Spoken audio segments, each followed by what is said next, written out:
Salve, salve, amigos da ciência em todo mundo! Muito bem-vindos a mais um Além da Ciência aqui.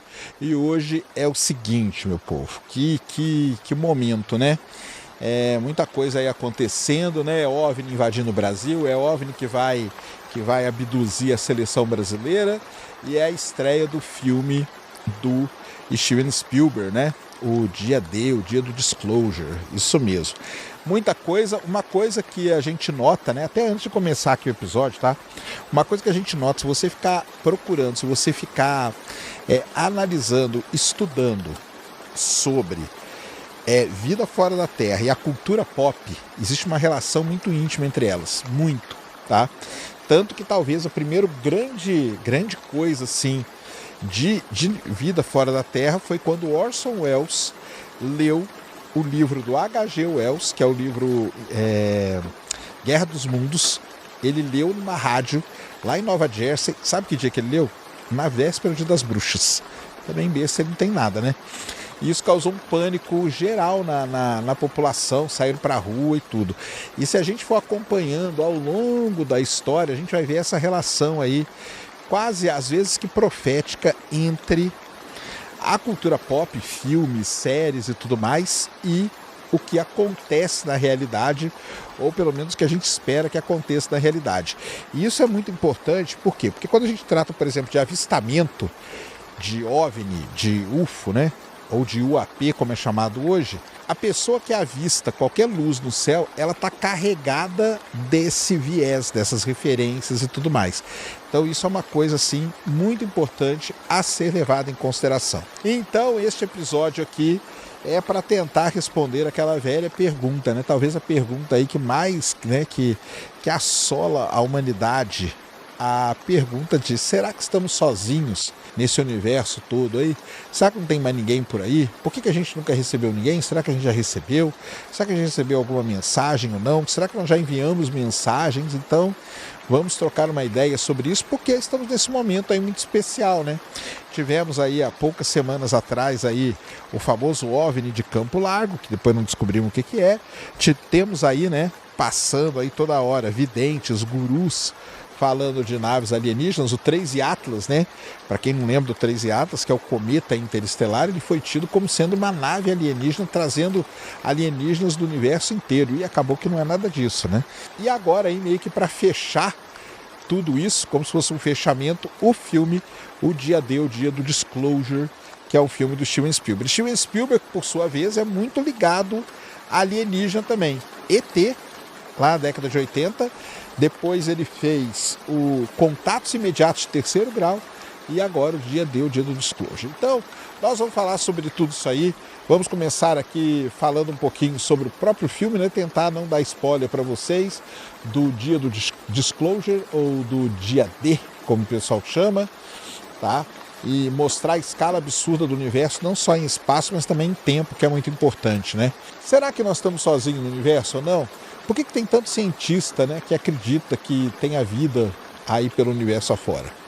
Tem um negócio muito legal que é o grande silêncio, né? A gente está tentando ouvir o universo aí há muito tempo, só que a gente não ouve absolutamente nada. E isso intrigou um cientista, um ganhador do Prêmio Nobel, um cara que participou do Projeto Manhattan, o Enrico Fermi, que morava lá em Los Alamos, e ele um dia lá, quieto, tranquilo, fez a seguinte pergunta, né? Se está cheio de vida aí no universo, onde que está todo mundo? Então, é essa grande questão aí que o Enrico Fermi carregou para o resto da vida, tá? Hipótese aí, né? Vamos falar sobre a Terra Serrara, o grande filtro, ou os grandes filtros, né? Isso aí vai ser muito legal. E vamos falar também de OVNIs, de UAPs, né? De tudo isso que nos cerca aí o tempo todo, porque dentro da busca por vida fora da Terra, a gente tem tanto a parte ufológica da parada, que é avistamentos e tal, mas tem a parte científica também. Existem os astrobiólogos, né, que procuram por vida, eles procuram por bioassinatura. Uma bioassinatura é um negócio chato pra caramba, né? Então, o que é legal mesmo são os homenzinhos lá, né? Antes até da gente começar, né, um pequeno... Aliás, já vou fazer aqui 3 perguntas e responda aqui nos comentários, tá?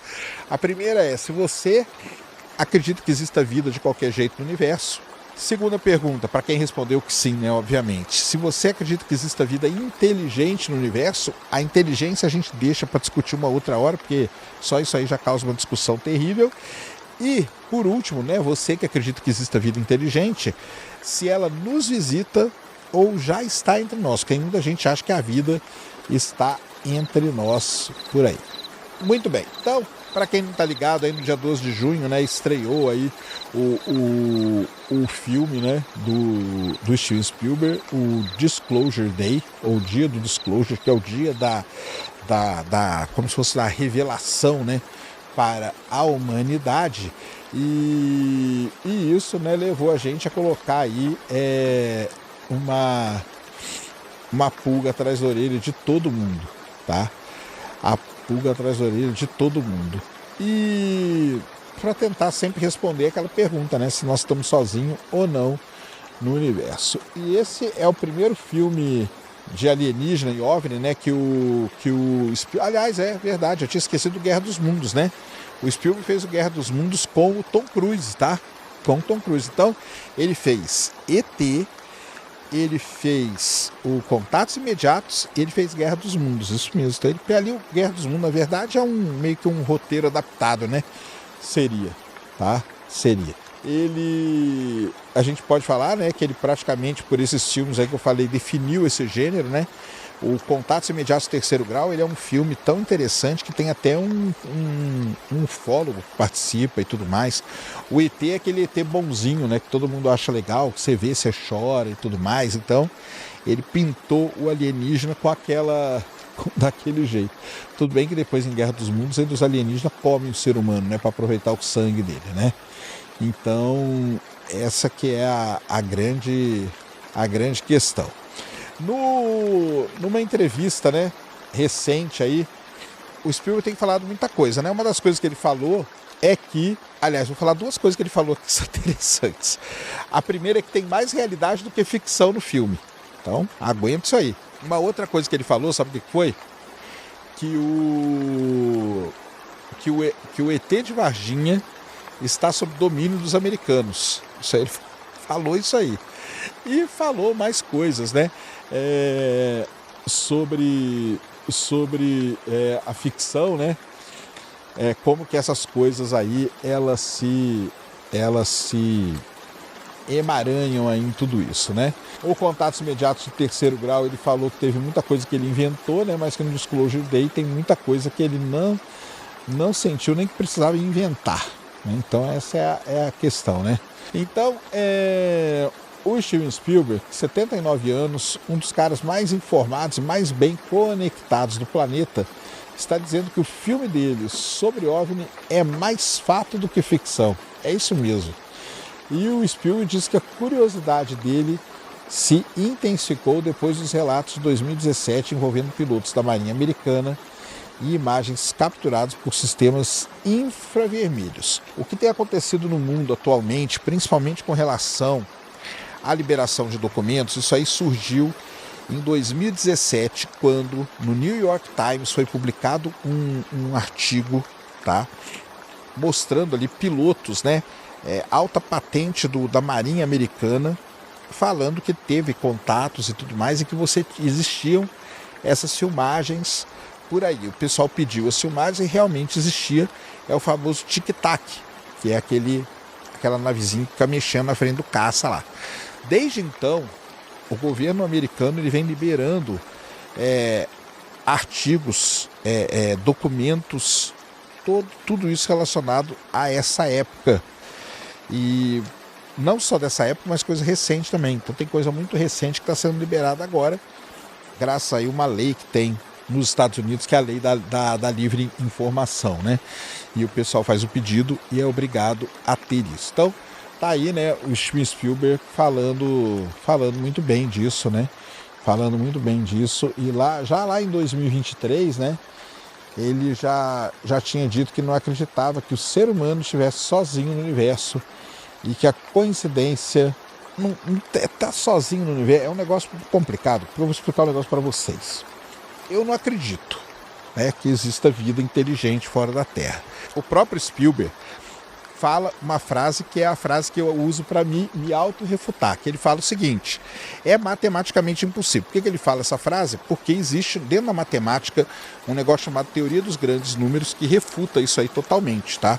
Só que uma coisa que ele esquece e que muita gente esquece quando avalia isso é a janela de tempo.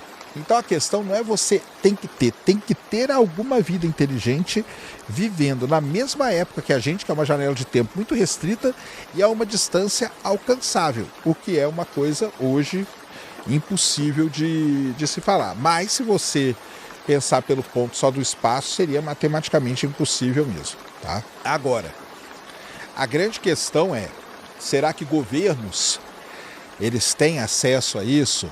Será que existem programas secretos que recebem grana?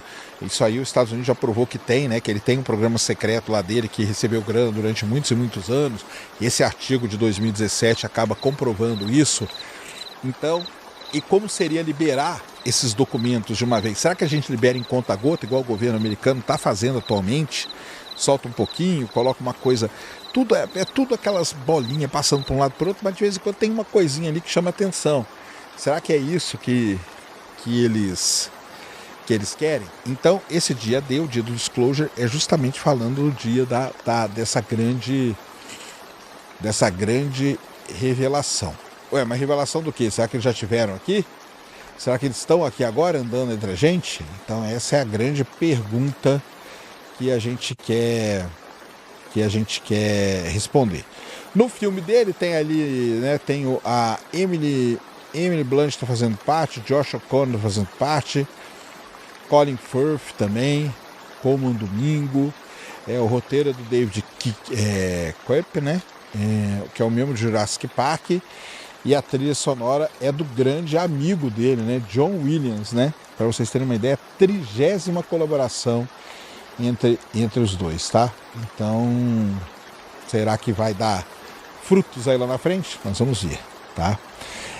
Nós vamos usar esse filme aí como meio que um pano de fundo, né, já que está aí hypado, para poder falar bastante sobre esse lance da vida existir fora da Terra. Vamos apresentar aí primeiro as melhores provas, né? Será que pode dizer de prova? De que nós não estamos sozinhos, a gente tem várias, tá? Para isso. E eu vou defender isso, depois eu viro a mesa aí falando que não tem, né? Que é o que eu não acredito que tenha vida inteligente fora da Terra, tá? Só acredito que tenha vida simples, microbiana e tudo mais, tá? Então nós vamos começar falando dessa grande questão aí que atormenta, né, a cabeça de todos. Mas antes da gente continuar, você está aqui no Grupo Prima, que a gente tem a nossa inteligência artificial, o myhub.ia,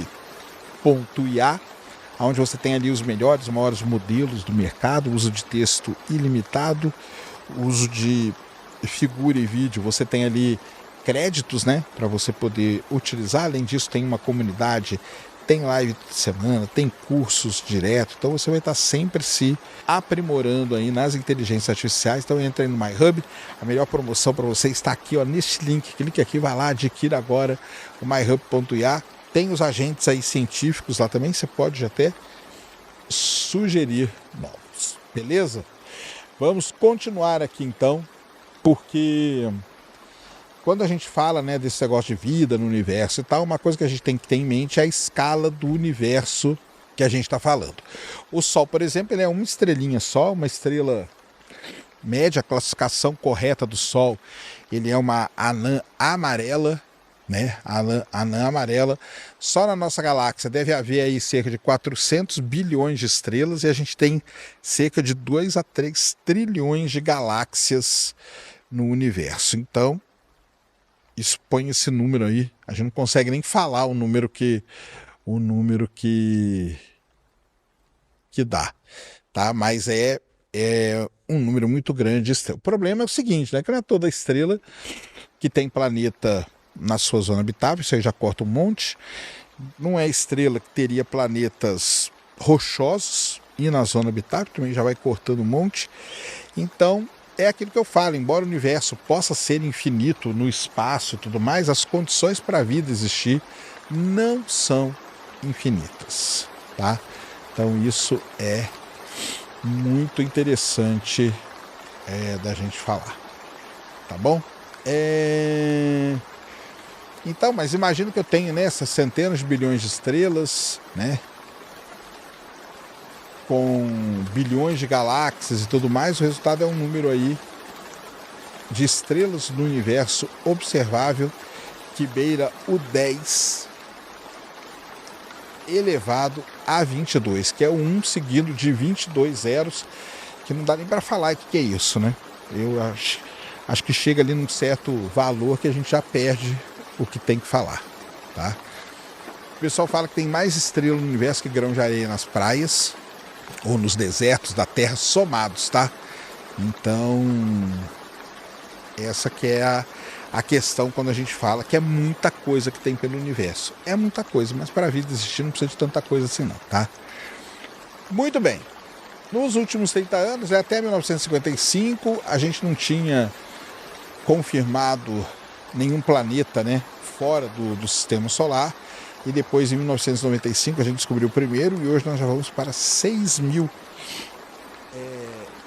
exoplanetas. Só que uma coisa é falar de vida inteligente, outra coisa é detectar bioassinatura em exoplaneta, que é difícil demais também, mas a gente precisa ter essa questão aí.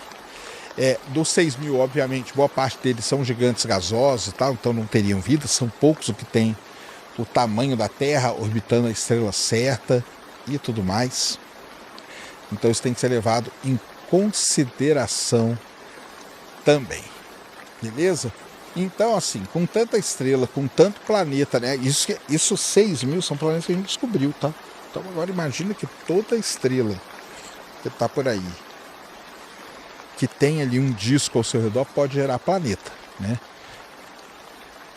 Com tanta estrela, com tanto planeta, com tanto tempo, como é que a Terra seria o único lugar com vida?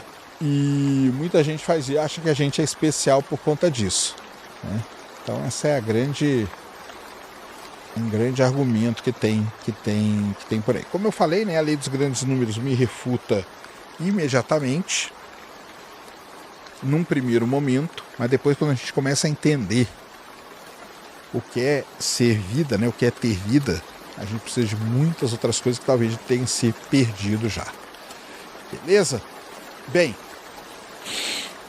vou te dar aqui 4 provas, né, vamos dizer assim, de uma galera, digamos, otimista, né? Então a primeira delas é o seguinte, que a vida surgiu rápido demais aqui na Terra. Aí tem que tomar cuidado, né? Porque a vida realmente surgiu rápido aqui na Terra, mas eram micro-organismos e tal. Hoje, né, é que nós temos, né, essa tecnologia assim. Esse é um argumento, costuma ser um argumento muito forte aí, né? Ele ficou ainda mais forte recentemente, lembrando que a Terra somou a 4,54 bilhões de anos atrás, e por centenas de milhões de anos, né, foi um inferno de magma e bombardeio de asteroide o tempo todo. E aí, em julho de 2024, saiu um estudo na revista Nature Ecology and Evolution que recalculou quando o último ancestral comum de toda a vida, o Luca, viveu. E a resposta foi 4,2 bilhões de anos atrás. Só 40 milhões de anos depois da Terra. Esse Luca aí, nós falamos dele no programa aí sobre a origem da Terra, né? A origem da vida. Então o Luca seria esse ancestral comum. Quando você chega nele, você consegue medir as coisas ali, ter uma ideia muito boa do que está acontecendo, tá? Isso quer dizer o seguinte, que assim que a Terra teve as condições mínimas, a Terra no primeiro instante era um oceano de magma. Assim que ela já cristalizou algumas coisas, solidificou algumas coisas, que ela teve as condições mínimas, a vida apareceu quase que instantaneamente em termos geológicos, como a gente fala, né? E a vida não demorou bilhões de anos para surgir, né? Então, essa aí também, essa coisa muito interessante. Se a vida surge fácil, rápido, na primeira chance que tem, num planeta qualquer, perdido num braço qualquer de uma galáxia qualquer, então a lógica diz que ela deve surgir em outros quaisquer mundos por aí, ou que tenham a mesma condição. E as condições, como a gente viu aí, aparecem em bilhões de lugares. O problema, né, são essas condições aparecerem juntas. Então, muita gente brinca pelo seguinte: se a gente tivesse, por exemplo, 1% a mais de oxigênio na atmosfera, a gente não seria desse tipo aqui, talvez a gente fosse de outro tipo. Se o Sol tivesse erupções violentíssimas e varresse nossa atmosfera, a gente não estaria aqui. Então são várias coisinhas aí que tem que agir simultaneamente para que a vida possa acontecer. Uma outra coisa muito interessante, né, de o pessoal falar que tem vida no universo, porque os tijolinhos fundamentais da vida estão espalhados, né, e pelo cosmos inteiro. Então a vida na Terra é feita de alguns ingredientes básicos, como água, carbono, aminoácidos, moléculas orgânicas. E a gente descobriu que esses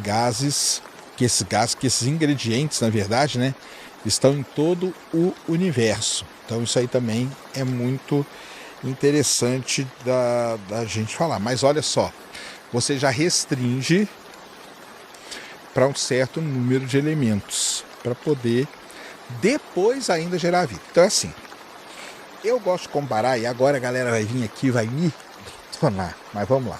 Eu gosto de comparar a vida como fazer um bolo, tá? Então o que você tem para fazer um bolo? Você tem que ter a farinha, você tem que ter o fermento, você tem que ter, sei lá, o ovo, e você tem que ter o granulado de chocolate, tá? Agora a questão é a seguinte: se eu encontrar só a farinha, eu encontrei o bolo? Não, né? Para aquela farinha virar bolo, ela tem que primeiro se misturar com tudo aquilo. Segundo, ela vai para um lugar onde ela recebe energia, que seria o forno, e essa energia acaba misturando esses ingredientes e nos dando em troca o bolo. Então, assim, embora os blocos fundamentais para a vida existir podem estar viajando aí pelo universo, né, ou pelo menos aqui pelo próprio sistema solar, através de cometas, de asteroides e tal, o manter manter esse fluxo aí, isso gerar vida, aí é algo extremamente complicado de acontecer, tá? A gente já achou água líquida em lugares inóspitos aqui na Terra, então isso é uma outra coisa, né? Então pode ter em lugares aí no sistema solar, principalmente nos oceanos subterrâneos, de luas, né, como Encélado e Júpiter. Titã, que é um outro caso interessante aqui no sistema solar, mas Titã tem uma parada em Titã que é a seguinte: só existem 2 corpos no sistema solar que tem líquido na sua superfície. Líquido, não falei água não, líquido. Um deles é a Terra e o outro é Titã.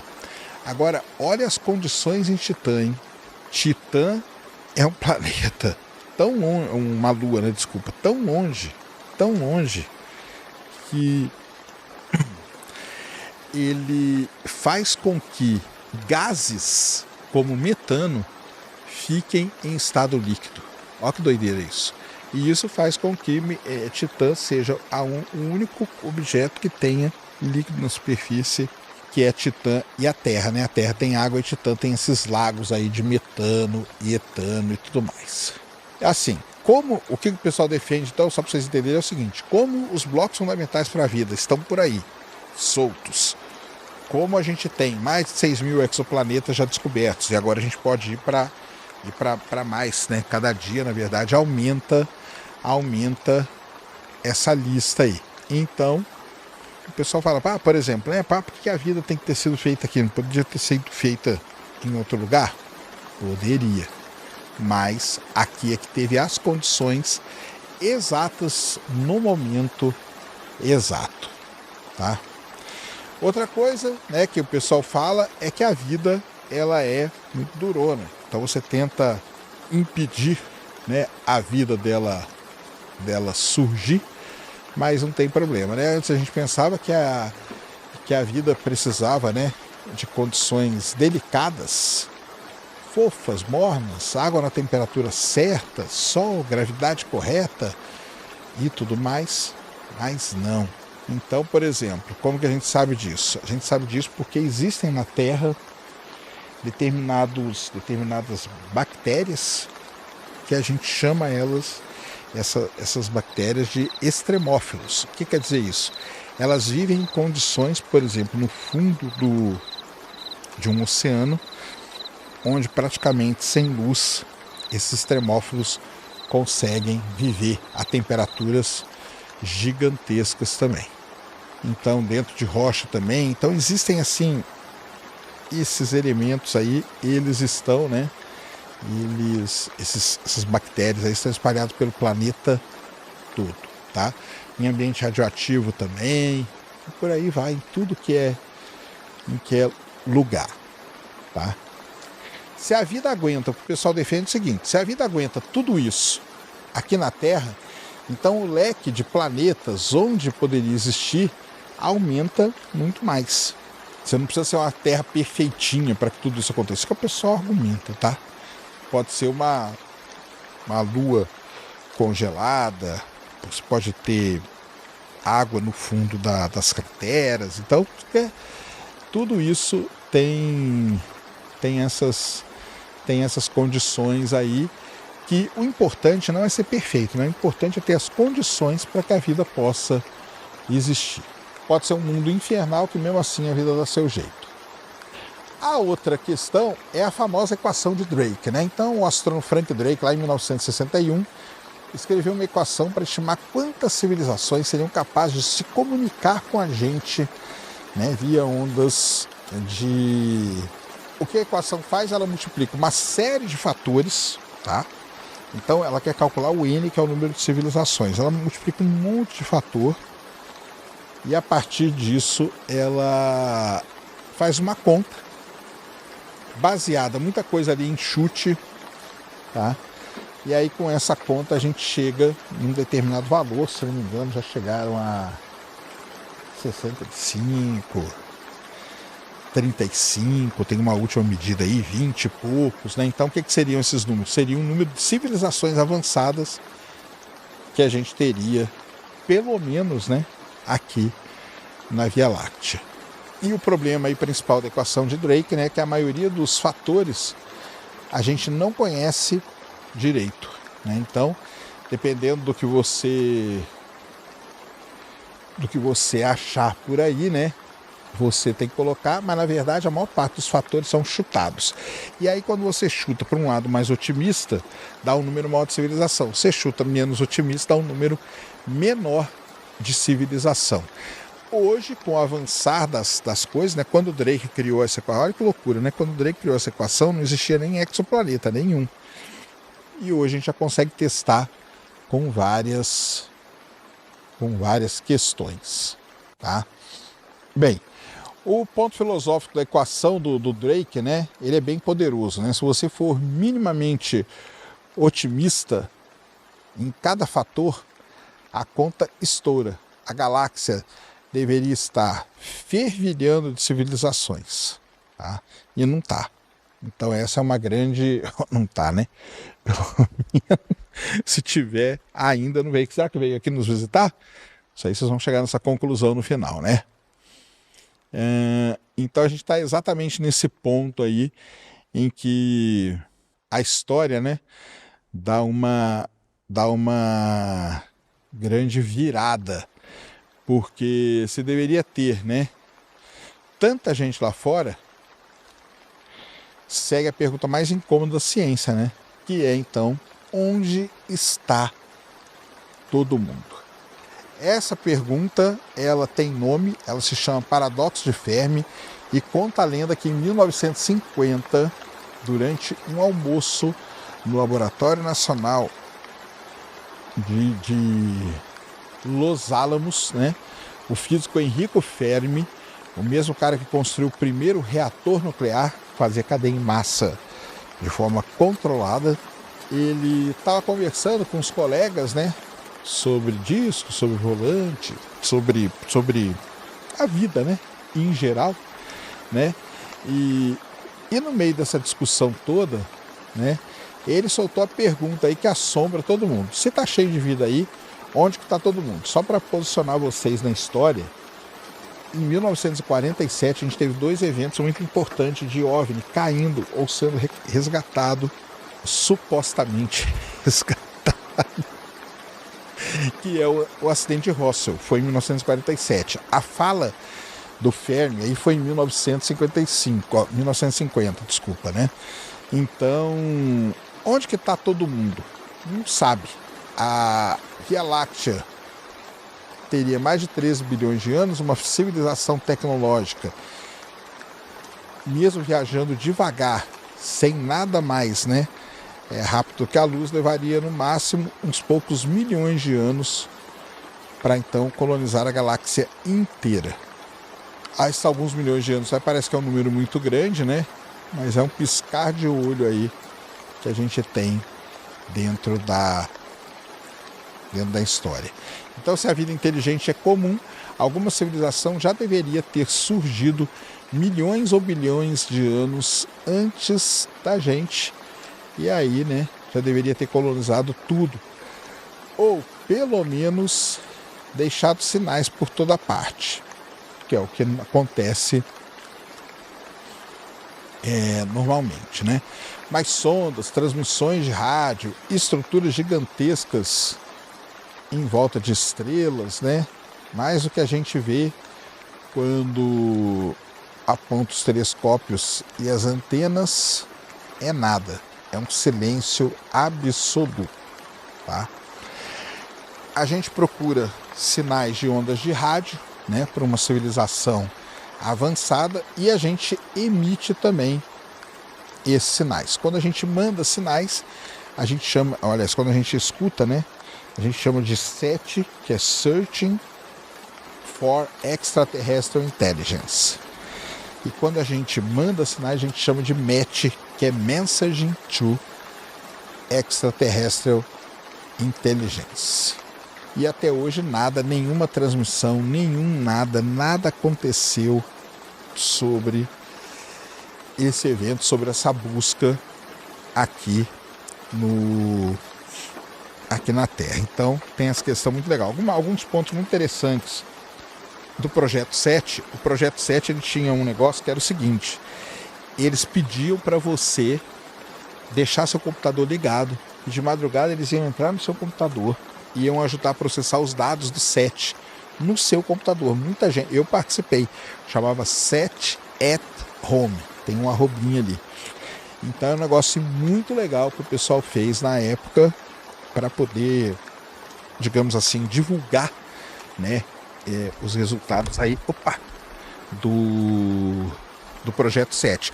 Lembra que eu falei no começo, né, que tudo isso, a cultura pop está permeando tudo isso? O Projeto 7 ele é retratado naquele filme belíssimo, que é um livro também, Contato, do Carl Sagan. O paradoxo de Fermi, voltando aqui para contar umas coisinhas para vocês, muita gente, aliás, quem acredita que existe vida no universo, fala que não é um paradoxo.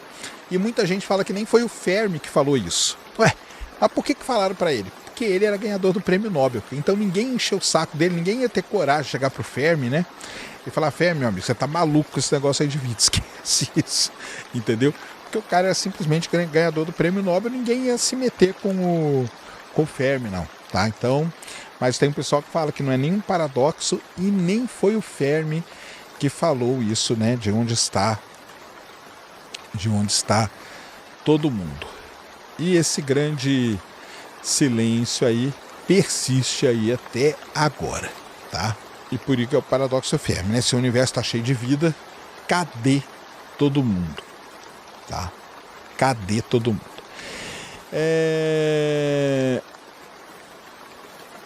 Eu não acredito, né, que tenha essa vida inteligente passando por aí, né?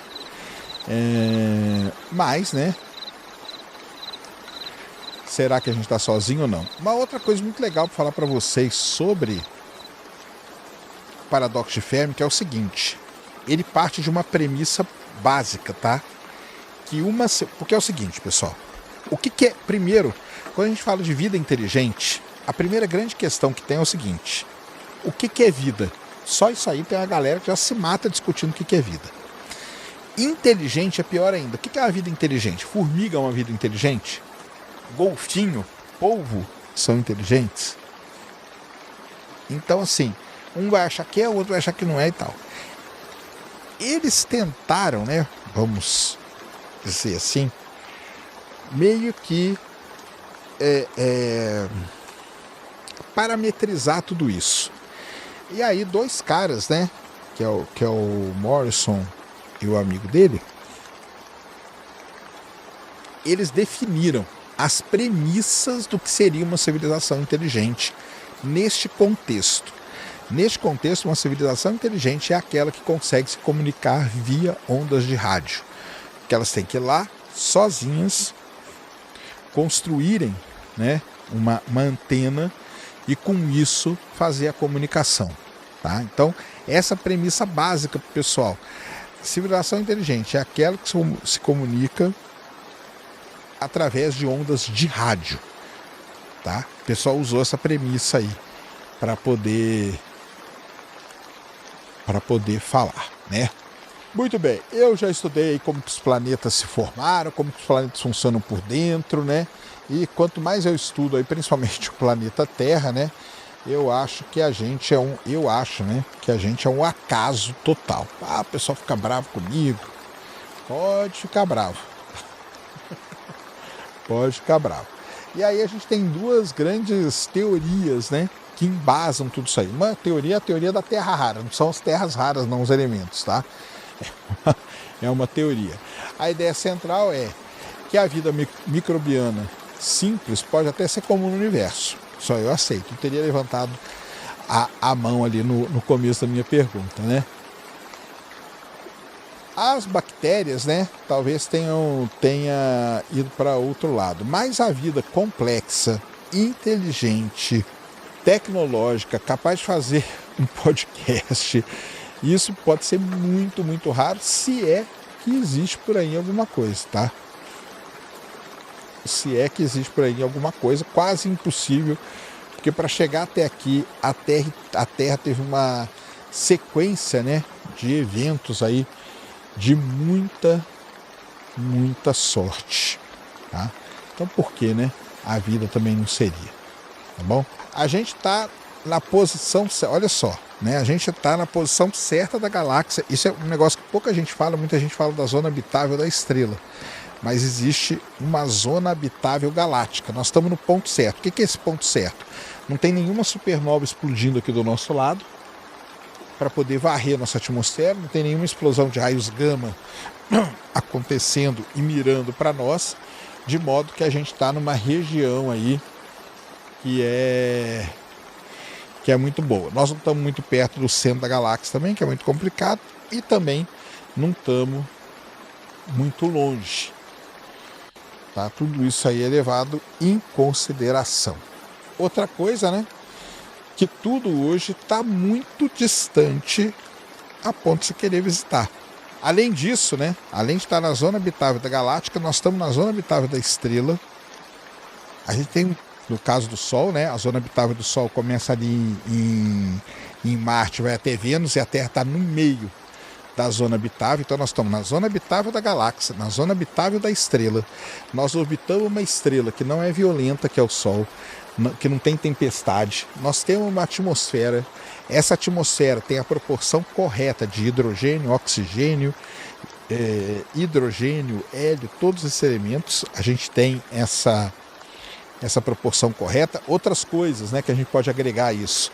Nós temos uma geologia muito ativa, a gente tem lugares onde placas tectônicas entram embaixo da outra, tem lugar onde a placa tectônica soergue material e a gente consegue ter esses detalhes. Então, assim, hoje o pessoal que estuda a vida fala que o tectonismo, por exemplo, é fundamental para a gente ter vida, porque é ele que faz um negócio muito importante no nosso planeta, que a gente chama de ciclo do carbono. Sem o ciclo do carbono não teria como ter vida. E o ciclo do carbono só existe graças ao movimento das placas tectônicas. Então, além de ter a estrela correta e tudo mais, a gente tem todas essas questões aí que nos protege, né? E que nos deixa. Para vocês terem uma ideia, né? Existe um planeta do sistema solar chamado Vênus, que é o planeta mais quente do sistema solar. A temperatura ali na superfície dele beira os 480 graus Celsius e ele tem 90% da pressão atmosférica. Mas sabe o que é legal de Vênus? Que a Terra e Vênus nasceram iguais, do mesmo jeito, eles são do mesmo tamanho, exatamente do mesmo tamanho, só que em algum momento da história aconteceu algo em Vênus que poderia ter acontecido com a Terra, mas não aconteceu. Foi quando as grandes províncias magmáticas, né, de vulcões de Vênus entraram em erupção ao mesmo tempo. Isso criou uma cobertura com gás de efeito estufa e acabou com o planeta, acabou com a vida, né, se é que ela existiu naquele planeta. A Terra não passou por isso, olha só, mas a Terra tinha essas províncias vulcânicas gigantescas. Por que aqui não entrou em erupção? Aí, então tem tudo isso aí em toda essa história. Já se a gente for para o outro lado ali da zona habitável estelar, a gente chega em Marte, e Marte aí não tem nada, né? Marte para a gente habitar lá teria que levar muita coisa. Outra coisa muito interessante, a gente tem a Lua. A nossa Lua, para quem não sabe, é a maior lua em tamanho proporcional ao seu planeta. Porque se a gente pegar Júpiter, as luas são muito pequenininhas perto do seu planeta. Marte, as luas são duas batatinhas, são 2 asteroides capturados. Saturno, mesmo problema de Júpiter. Ou Urano, Netuno, tudo a mesma coisa. E Vênus não tem lua e nem Mercúrio tem lua. Então, a gente teria... A nossa lua ela é muito importante porque ela segura ali muitos impactos de asteroides que poderiam ter acabado com a vida na Terra, como já acabou. E outra coisa, né? E outra coisa que é muito importante. Graças à nossa lua ser grande, o nosso eixo de rotação ele se mantém estabilizado num determinado ângulo que proporciona ter estações do ano, o que é muito importante para a vida se desenvolver. A gente tem a tectônica de placas também, já falei aqui para vocês, né, que é o que move aí todas as placas tectônicas em cima do manto e proporciona o quê? Essa troca de nutrientes. Isso é muito importante, tá, para todo o processo, tá? E a probabilidade de todos eles acontecerem ao mesmo tempo, ou seja, ter todas essas variáveis e mais, né, que aqui eu nem falei todas, num determinado espaço de tempo ainda, tudo isso tem que coexistir numa janelinha de tempo muito minúsculo. Existe um negócio muito legal do Carl Sagan, que é o calendário cósmico. E aí no calendário cósmico, o Carl Sagan ele fala o seguinte, que a vida inteligente surgiu no último segundo do dia 31 de dezembro do ano do calendário cósmico. E isso aparentemente se mantém. E aí teve vários eventos na Terra, né? Nós, mamíferos, nós só estamos aqui porque os dinossauros foram extintos, né? Porque se os dinossauros não tivessem sido extintos há 66 milhões de anos atrás, a gente não estaria aqui. E para os dinossauros existirem, teve outras extinções em massa. E assim vai. A Terra tem 5 extinções em massa. Então isso é que faz. E tem uma outra grande coisa para a gente falar, o lado, né, da gente estar sozinho, é ou são, né, melhor dizendo, os grandes filtros. Então, o que seria esse grande filtro? Para a vida chegar nesse ponto que ela está aqui hoje, né, que nós somos seres inteligentes, evoluídos e tal, ela teve que começar com uma única célula. Essa célula teve que se reproduzir. Essa reprodução dela fez com que ela conseguisse passar, né, o seu DNA, a parte radioativa dela, para outras células. Isso aí é muito importante também, né, para propagar aí a espécie. Então, aí a gente teve vida multicelular, ainda sem ser complexa. Depois a vida ficou complexa, depois entraram aí os animais aí mais complexos mesmo, até que chegam de novo os dinossauros, reinam a Terra por 200 milhões de anos, um asteroide vem, acaba com tudo, ou não, né? Nós já contamos essa história aí. O lance do asteroide pode ser que tenha outras vertentes, mas vamos considerar que foi o asteroide que bateu e acaba com tudo. Então, o que eu quero dizer com isso é o seguinte: para a vida chegar na evolução que ela está hoje inteligente, existem, como se fosse, pessoal, vários portais que a gente precisa passar. Opa, a vida era unicelular. Opa, passou a ser multicelular. Opa, a vida reproduziu.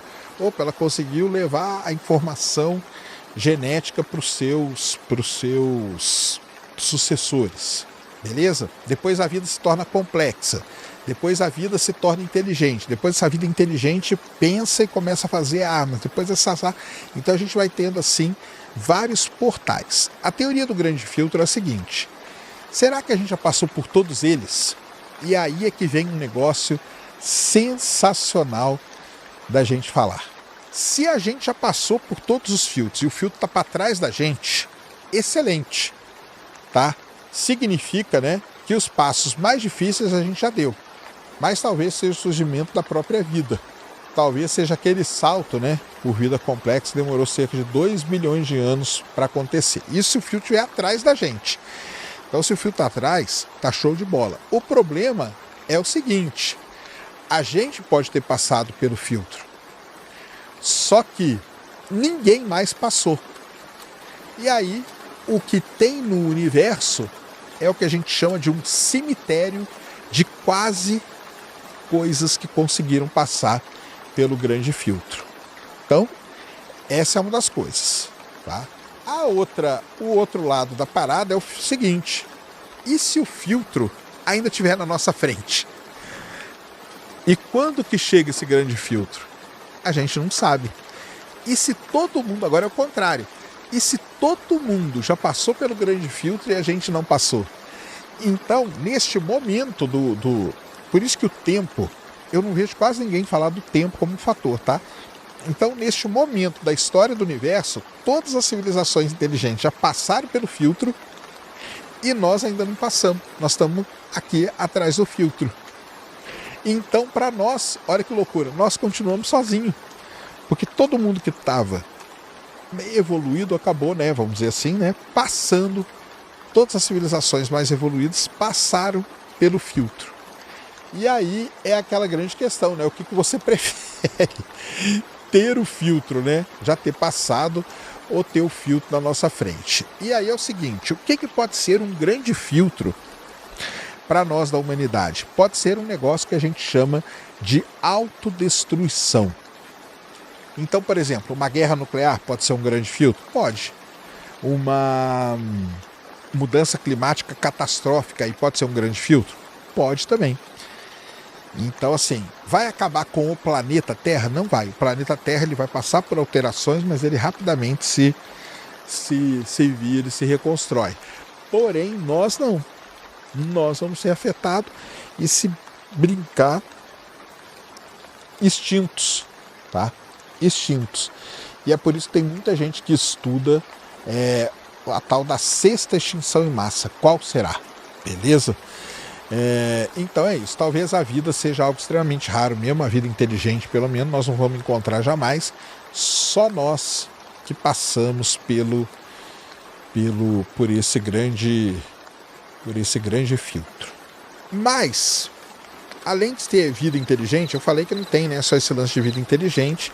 A busca, né, vamos dizer assim, por vida fora da Terra, ela passa em várias... posso explicar isso aqui? Ela passa em várias camadas. Então a gente tem vida inteligente, a gente tem a ufologia, que estuda avistamentos e contatos aqui, e a gente tem a galera da astrobiologia, que estuda o quê?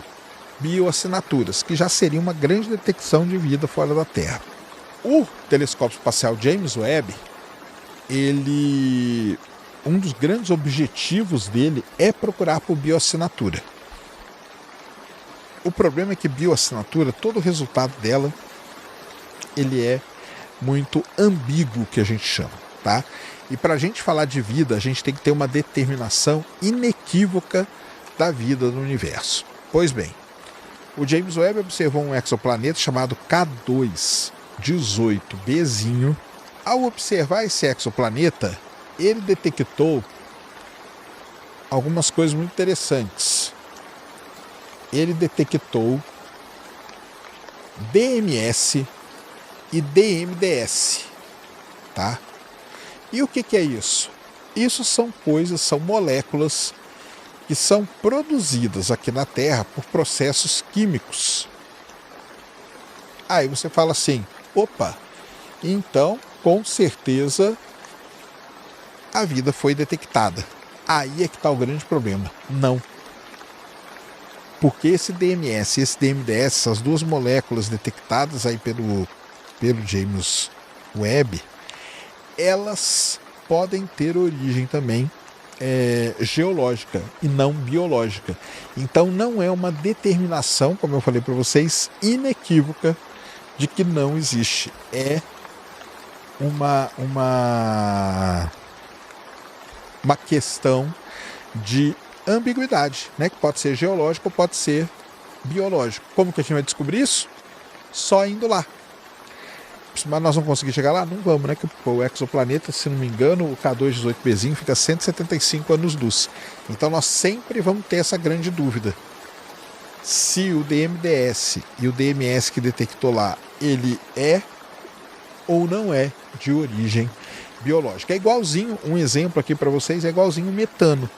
O metano é um gás, qual que é o metano? Que a galera brinca, é o pum de vaca, entendeu? O metano, ele é produzido por vida, mas o metano também é produzido por processos geológicos. Então, se a gente detecta metano em algum lugar, a gente tem a certeza? Também não tem, porque você não tem uma determinação inequívoca. Essa é a palavrinha chave para tudo isso. Beleza? Então, na questão de exoplanetas, é isso aí, é a galera que faz o trabalho sério, e eu acho que é o grupo de pessoas que, o dia que finalmente a gente detectar a vida, vão ser eles que vão anunciar. Essa mesma coisa aconteceu com um outro elemento chamado fosfina. É o famoso caso da fosfina em Vênus. Aí é pior ainda, porque a fosfina ela só existe graças à industrialização. Isso quer dizer o quê? Se eu detectei fosfina, não é que eu achei vida qualquer, não. Eu achei uma vida que sabe minerar aquele planeta ali, e no processo ali de produção ela libera a tal da fosfina. Muito bem. Uma pesquisadora publicou um artigo falando que tinha detectado fosfina em Vênus. Aí todo mundo acabou, né, cara? Pô, fosfina não tem conversa, nós detectamos vida. Quando foi ver, ela tinha feito ali uns cálculos de maneira errada. Então, assim, os dois grandes exemplos que a gente tem, acontece a mesmíssima coisa. Mas voltando, né, ninguém quer saber desses gases, né? Gazinho para lá, gazinho para cá, não tem nada disso, né? Agora, lembra que eu falei para vocês a pergunta que eu fiz lá no começo, né? Se você acredita que exista vida inteligente, você acredita que ela venha nos visitar ou já está entre nós, tá? Então essa é a grande questão aí. Lembrando que eu acredito que vida microbiana existe, vida simples existe, mas a vida começa a ficar complexa aí. Já não importa nem os números aí para mim, porque eu já acho que não tem, tá? Mas será que eles estão andando aqui entre nós? E isso é um tema que o filme do Spielberg trata, né? Que é o Dia do Disclosure. É para falar que existem raças alienígenas não só andando entre nós, mas também sendo, como que eu vou dizer assim, convivendo, né? Convivendo entre a gente aí. Contar algumas coisas para vocês mais recentes. Um ex-agente da CIA recentemente deu uma entrevista falando que eles têm capturado 4 raças de alienígenas. Um deles seria um insectoide, o outro deles seria um Grey, que é o tradicionalzão. Um seria o nórdico, né? Que ele é alto, loiro, pá. E o outro seria o reptiliano. E o reptiliano é essa raça antropomorfa que a gente fala, que ele acaba se misturando ali e passa desapercebido, tá? Será que se encontrarem alguém, eles vão resgatar e esconder, que é o que muita gente fala que já foi feito? Então, para mim, eles não fariam isso porque o ego deles falaria muito mais alto. Por isso que eu acho que nem tem nada escondido, não, porque deve ter, se tiver, tá tudo bonitinho aí, pronto para ser mostrado, tá bom? Então o lance é o seguinte, cara, assistam aí o filme Dia do Disclosure, tá? O Disclosure Day, que é muito, muito interessante.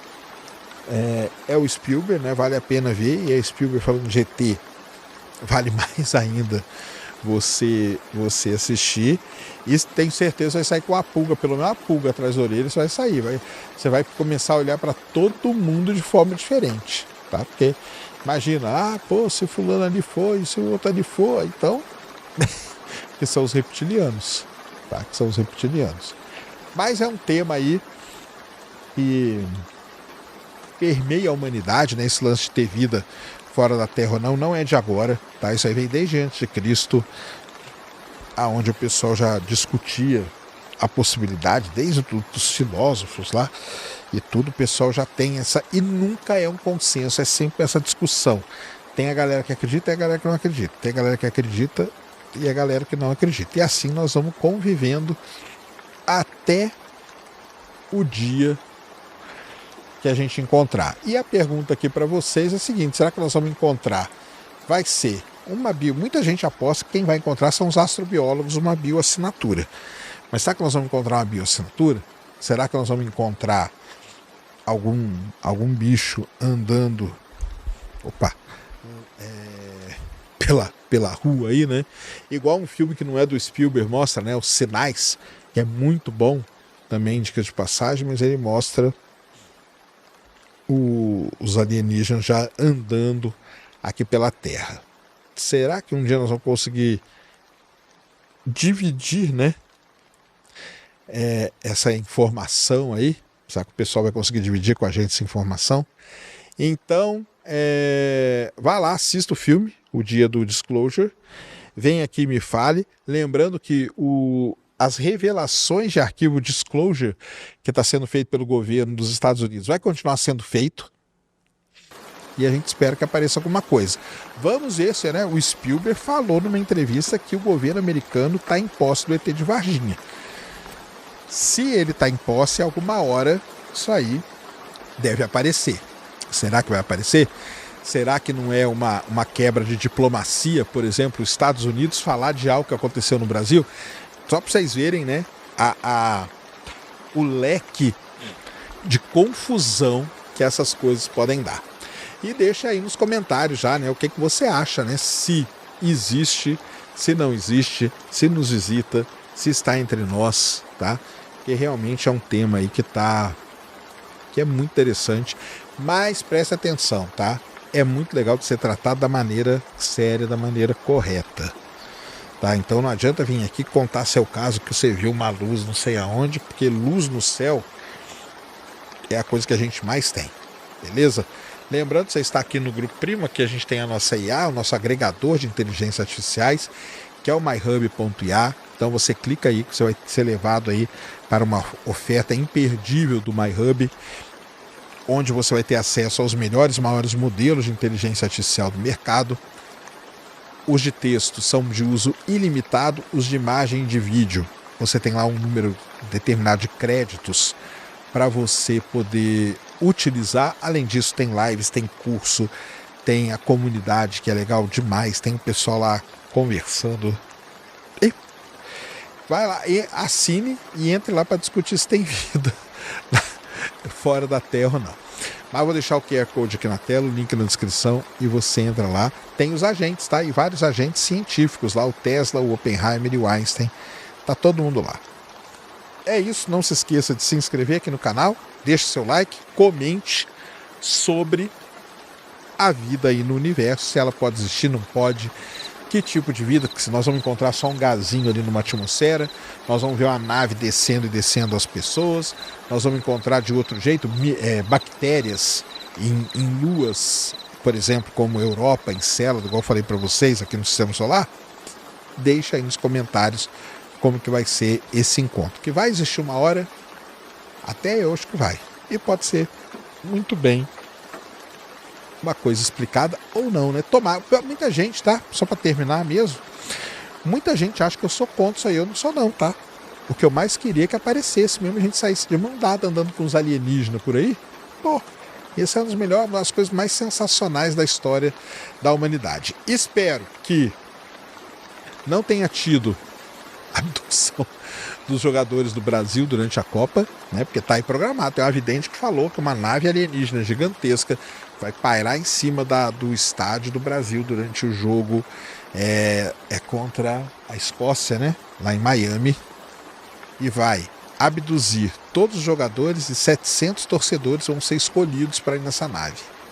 Então, vamos aguardar cenas do próximo capítulo. É isso, deixa aí nos comentários o que você acha de tudo isso, dessa busca insana que o ser humano tem por vida no universo. Um grande abraço, estamos juntos demais. Compartilha, se inscreve e deixa seu like. E fomos!